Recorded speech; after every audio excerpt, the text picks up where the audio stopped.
If you haven't heard, I do run my own boutique called You're Beautiful. We offer affordable and trendy clothing and accessories for a woman. We have a variety of tops, bottoms, dresses and rompers, and so much more. If you guys are interested in my boutique, I'll have all the links down below. Hey guys, welcome back to my channel. If you're new here, my name's Malina and we are back with Dark Knight. So we left off finding out who the serial killer is. It's R, which is actually Jay's brother, older brother, and I'm excited to see how this is gonna unfold. I don't know how many chapters there are in here, but I feel like we're getting close to the end. So I can't wait to see how this is gonna wrap all up. So many things have happened today that my mind can barely keep up. I can praise myself for finding the serial killer within a short amount of time. That leaves the next problem: stopping R from killing innocent people. I was raised by parents who only believed in science. The living dead still seemed like fantasy. Jay and R look completely normal despite being the living dead. Nothing about them is gruesome or corpse-like. The more I think about it, the more curious I become. I yawn and pull the blanket up to my chin. My eyelids start to feel heavy and I fall into a dreamless sleep. I wake up to the sound of a door slamming from somewhere inside the house. That's weird. I don't think anyone's supposed to be here. I sit up and peer around the room. What was that? I'm sure I locked everything this time. I step out of my bedroom to check the hallway. There is nothing but silence. Where did that sound come from? As if answering my question, I notice movement in the darkness. Show yourself. The floor creaks as a shadow creeps closer. I quickly try to find the light switch, still unable to recognize the figure. I fumble against the wall, but I realize who my visitor is before I can turn on the lights. Oh, Art, what are you doing in my house? I was hoping for a stronger, more scared reaction, Miss Cutie. And with the nicknames. Ugh. Breaking into someone's house isn't a joke. How did you even get in here? You didn't lock the door. Anyone could have walked straight in. Nah, no, we locked all the doors. It's just like I don't know how, but they find a way to come in. Yeah, right. I remembered to lock it this time. If you broke the lock, you'll have to pay for the repairs. Oh, don't make me look bad. I just wanted to see your cute face again. In the middle of the night? What are you, a pervert? Anyway, go back to your brother. I'm sure he's worried about you. Nah, he'll be fine on his own. You, on the other hand, have loneliness written all over your face.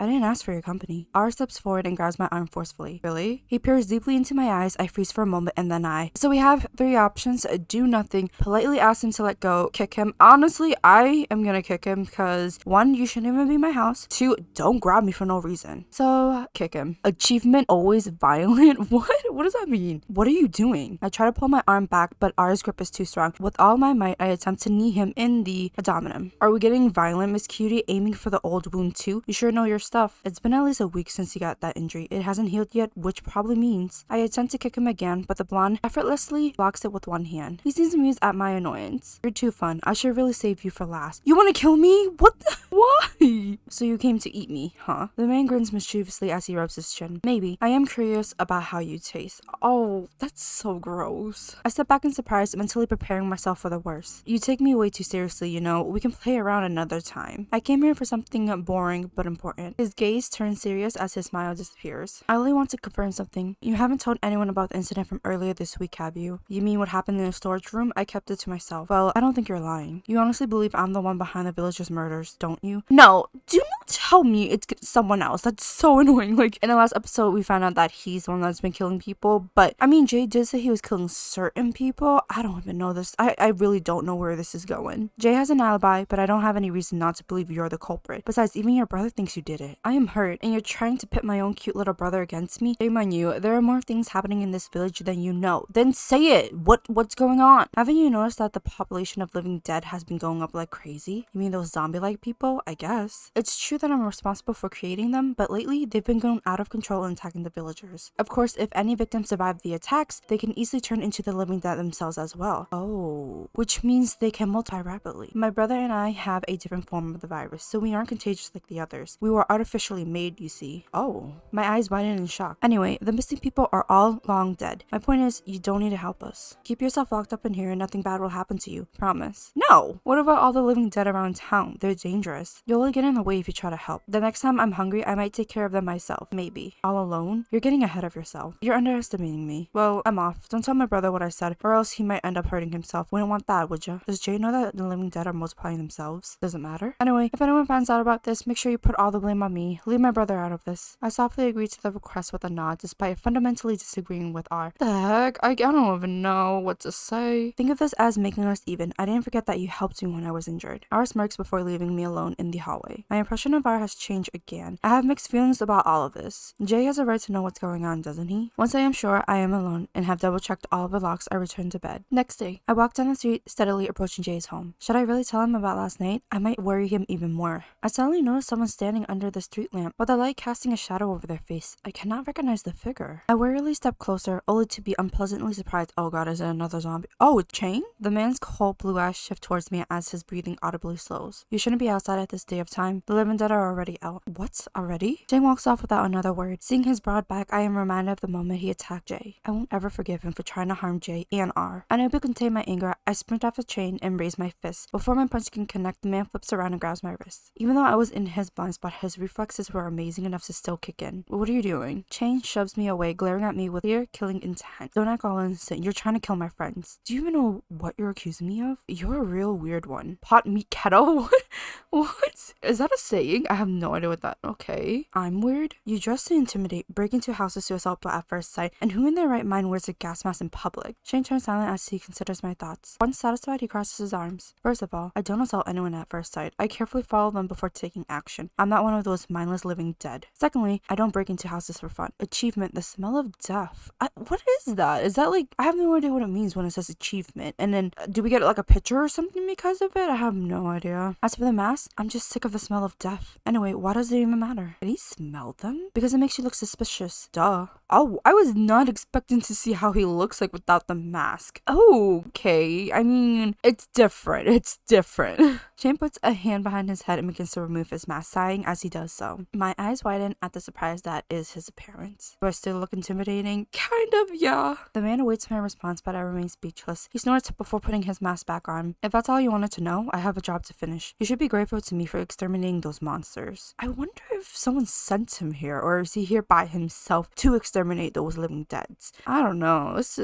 I don't know where. Like I said, I have no idea where this story is taking me. I clench my fist and glare at the man until he disappears. A short while later, I arrive at the K mansion. As I move to the side of the house, I notice a large hole in the wall. Did one of the brothers break the wall too? Well, it was pretty easy the first time. I giggle at the thought. I head into the passage and arrive at the main room. Jay, are you there? Nobody replies, but the mansion is large enough that he may not have heard me. I take a seat on the couch and wait patiently. Jay did warn me not to explore. Minutes later, I still do not hear any sounds. Should I look for him? I could be sitting here for hours if I don't. In the end, curiosity wins me over. The hallway is dark, so I search for the light switch. It thankfully does not take long to find. Further down the hall, I find fresh droplets of blood on the ground. Oh no, please don't tell me it's like the remaining food of ours. Could these be ours victims? I wonder if I'm on the right track. Jay, are you here? The bloody trail leads me to a closed door. I brace myself for the worst as I opened it. Just one peek, I can run away anytime. The steam filling my vision quickly reminds me that this is the washroom. Worse yet, the bathtub appears to be occupied by a masculine figure. R? A familiar chuckle answers me, raising goosebumps on my skin. I avert my gaze, only to discover his bloodstained clothes is hanging nearby. I wasn't expecting guests. Did you step in to join me, Miss Cutie? No, I'm sorry, I didn't see anything. I rush into the hallway and close the door behind me. I saw nothing.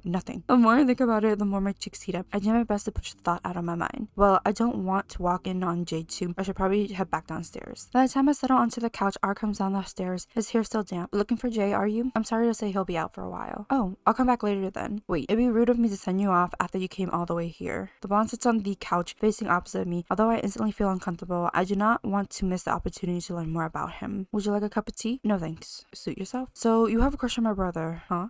Why would you say that? He's always been unpopular, you know. I'm glad he's finally getting some attention. What? Really? But he's so kind. I can't think of a reason people would dislike him. Well, he lacks confidence, which is probably my fault. I used to be the K heir, but it turns out my parents weren't big fans of my attitude, so they gave the position to Jay instead. He didn't feel ready for it, I guess. He seems like the older brother sometimes, doesn't he? On the other hand, he doesn't speak as highly of you. You cause a lot of trouble for him. Did he say that? Even if he doesn't want to admit it, I know he loves me. You care about him too, don't you? You should try not to inconvenience him so much. Our chuckles before nodding almost seems sarcastic. By the way, you know about your little stalker, right? That Chain guy? He was standing in front of the mansion earlier. Chain, huh? R stiffens upon hearing the name. He rubs his chin and sighs. He seems quite interesting, but my brother doesn't want me killing anyone unrelated. The blonde stops before finishing his sentence and snorts. Unrelated? Well, unrelated to what? Is it unrelated to one in the previous episodes? They mentioned that K Mansion was burned alive. Are they aiming for the people who burned the mansion? extinction. We're really on the same side, but there he goes, nearly killing Jay instead of getting rid of those annoying zombies. Jay's an exterminist. Apparently, even the most obvious distinction don't matter to him. No use trying to convince him otherwise. You see, the K's are the root of all of this, and he knows that, which is why he wants to kill Jay and me first. What do you mean? It's a long story. If I live long enough to see you again, I'll consider telling you then. Really? I wait for Jay until it grows late, but he never appears. I am forced to give up for the day. I end up staying home the next few days, feeling inexplicably exhausted. Every night, I hear a single gunshot in my neighborhood. Oh. Articles in today's newspaper reveal steadily worse details about the disappearance victims, such as their corpses suddenly appearing on the streets having been decomposing for days. The bodies seem unrelated to the gunshots, but my gut tells me what the police found were the living dead. With Chang making his presence so prominent, I cannot help but worry for the K brothers. Maybe I should pay them a visit today. The sky grows dark and cloudy along the way to the mansion. I am glad I remembered to bring my umbrella. As I travel, I realize someone is standing in a small alleyway. I take a quick glance at them. It's Jay! Oh my god, he's bleeding. Jay is collapsed against a wall. I kneel in front of him and cup his cheeks in my hands. Jay, are you alright? What happened here? My friend does not respond, his eyes remaining closed. Through the cuts in his clothing, I realize his right arm is missing entirely. Blood slowly dripping out of the wound. The ground around him is painted red, although the rain threatens to wash it away. He's missing an arm. Oh god. Finally, I notice Jay has a deep gash on his neck. I instantly remember he once told me that living dead will die after they are decapitated. In panic, I desperately call out his name. Jay, you're still alive, right? Say something. Oh, he opened his eyes. Just when I am about to give up, the man's eyes slowly open. I nearly fall over in relief. Oh my, you almost gave me a heart attack. After taking a moment to observe his surroundings, a pained moan escapes Jay's lips as he tries to stand up. I hurriedly lift the umbrella over him. I apologize for allowing you to witness me in such a state. Why do you always keep apologizing? I must have passed out at some point. What happened to you? I was attacked by Chain. I am only thankful he was unable to fully sever my head. I truly believed I would die today. Oh no. Even I fell for your fake death. I purse my lips while I look over Jay's body. His wounds seem so deep. No normal person could have survived this. I'll help you clean up. Thank you for your concern, but I assure you I am fine. You're starting to sound like R. Let me help you, alright? I decide to call for help him by myself. I'm gonna help him by myself because I don't think this is not a situation we want to explain to anybody and we don't want to get caught. So help him by myself. I will treat you. We're close to your home. Do you have a first aid kit there? Yes, that is an excellent idea. Oh, I feel so bad. Jay looks so hurt. Jay turns back to the alleyway and grimaces as he leans down to pick up his dismembered arm. Oh no. His movements are so stiff that I cannot help but reach down and pick up the arm for him. Oh no. Gosh. I can't. Oh my gosh, she picked up the arm. I normally keep it in place with a belt, but I'm so sorry for making you deal with this. I place his arm back on the right spot and wrap the belts around it to tighten up. Jay turns his face away while I patch him up, probably feeling embarrassed. We shouldn't stay in the rain for too long. Let's head to your mansion. I wrap an arm around Jay and let him lean against me as we walk. Seems like a miracle he can still move, given how much worse his injuries are compared to ours back at the school. I leave Jay on the couch and proceed to search for a first aid kit. The further down the hall I walk, the more bloody the floor becomes. I begin to suspect I am heading straight into R's territory. I turn around and head back. All of these doors look the same. How do Jay and R not get lost all the time? Putting labels above them would make it so much easier. I open a random door and peer into the room. The walls and floors are stained in a dark liquid, and the furniture has been smashed to bits. Judging by the mess, some sort of battle must have taken place here. I understand why Jay warned me not to walk off on my own. Perhaps I should try looking elsewhere. Sorry for taking so long, Jay. Hold on a bit longer. Do not worry. I should be the one apologizing for making you search through my house. The first aid kit should be in the kitchen. Please wait a moment while Jay, you can barely move. I'll get it for you. But I walk towards the kitchen and fumble around in the darkness until I step on something. What is this? I step back, somehow managing to locate the light switch. Oh! The room is stained dark red as if a paint bomb exploded in here at some point. I start to tremble, but manage to calm myself down quickly enough. I search through the cabinets until I find a small white box containing bandages. I hurry back to Jay with it in hand, trying to ignore the bloody scene around me. Jeez. Here we go. I'll try to be quick. I forgot to warn you, but if you saw something strange in the kitchen, it was from R attempting to cook a normal meal. A normal meal? He told me he wanted to experiment with food. No one was harmed, although I cannot say the same about the poor blender he used. Oh god. Wait, is he actually just taking it seriously? Because we asked him to kind of like not kill people? Jeez, I thought someone had been slaughtered. How could a person be so bad at cooking? He practically made the kitchen explode. He has never been much of a cook. Even so, it was heartening to see him take your advice and attempt other ways to satisfy his hunger. To be honest, it could be a dangerous enterprise. As he is unable to metabolize normal food, the contents will instead rot inside of him. A large enough portion could be fatal. Oh no. Oh, wow. I'm sorry I even suggested it. I didn't realize it was so serious. Jay shakes his head and smiles softly to me. Again, I just love the art in this game. It's so freaking pretty. I kneel beside him and unbutton his shirt, his eyes following my every movement. There are so many scars and stitches. He looks so fragile. I'm starting to worry I'll only make this worse somehow. You never cease to amaze me. Does nothing faze you? Seeing you hurt does. I'm glad I found you. If I were only as strong and self-assured as R, but hypotheticals are meaningless. Jay slides down his glove, revealing his scarred hand. It is a pity to see such fair skin blemished all over. I grab his hand and hold it in both of mine. He glances at me surprised. You should have more confidence. Even if the rest of the world rejects you, you should at least accept yourself. He gently squeezes my hand while his longing stare captures me. My heartbeat slowly speeds up. I feel his thumb softly brushing across my fingers. Slowly, I lean in.